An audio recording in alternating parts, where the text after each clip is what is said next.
Bismillah, Pak Ustaz, saya ini belum menikah.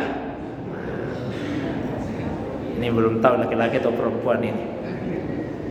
Beberapa kali sudah dikenalkan dengan seseorang.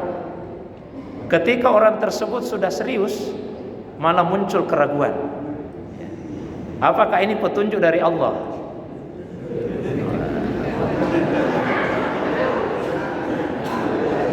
Dan apa yang bisa saya jadikan patokan untuk menentukan pilihan terhadap orang tersebut?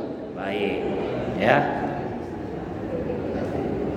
Kalau misalnya kita dihadapkan pada satu kondisi di mana kita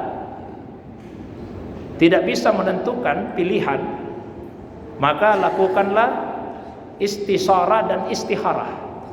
Istisara dan istikharah. Istisara itu berkonsultasi kepada yang sudah punya pengalaman. Ya.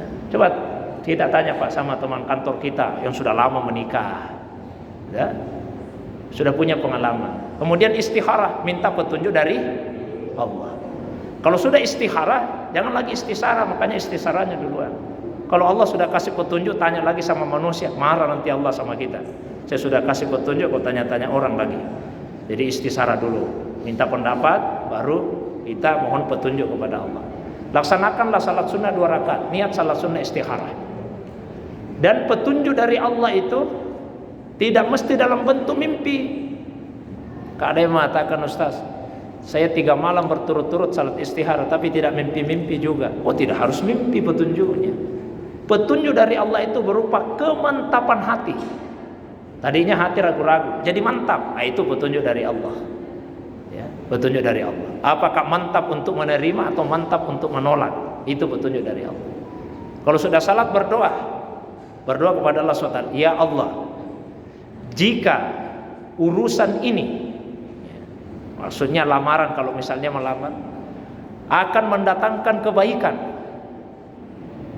untuk agama saya, dunia saya, akhirat saya, maka takdirkan, mudahkan, berkahi. 3 itu yang diminta. Takdirkan, mudahkan, berkahi. Karena kalau cuma minta ditakdirkan, tidak minta dimudahkan, nanti jalannya susah. Sudah dimudahkan lagi tidak berkah. Jadi minta kepada Allah supaya ditakdirkan, dimudahkan dan diberkahi.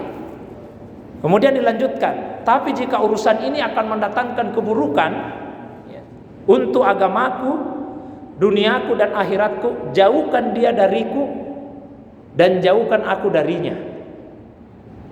Jangan berhenti sampai di situ. Dan gantikan yang lain yang lebih baik, ya Allah. Lanjut lagi Pak. Dan buat saya ridha dengan apa yang menjadi pilihanmu. Karena kadang-kadang ada yang berdoa kepada Allah, ya Allah, jadikanlah dia sebagai jodohku. Kalau dalam catatanmu di Lauh Mahfuz bukan dia jodohku, hapuslah itu ya Allah. Gantikan dan tetap jadikan dia sebagai jodohku. Wah, ini memaksa Allah namanya. Ya. Memang betul lauh itu 2 macam. Ada namanya Lauh Mahfuz, ada namanya Lauh Al-Mahwi wal Isbat. Kalau yang di Lauh Mahfuz tidak bisa dihapus. Yang tercatat di Lauh Al-Mahwi wal Isbat itu ada yang bisa dihapus. Makanya kalau di pertengahan Syaban kan salah satu doanya, ya Allah, jika namaku tercatat sebagai orang yang merugi, maka hapuslah itu. Tapi jangan masalah jodoh.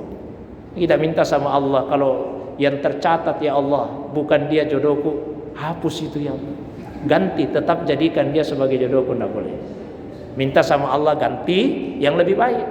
Kemudian buat saya ridha dengan apa yang menjadi pilihanmu. Karena kadang-kadang Allah sudah gantikan yang lebih baik, kitanya yang tidak ridha.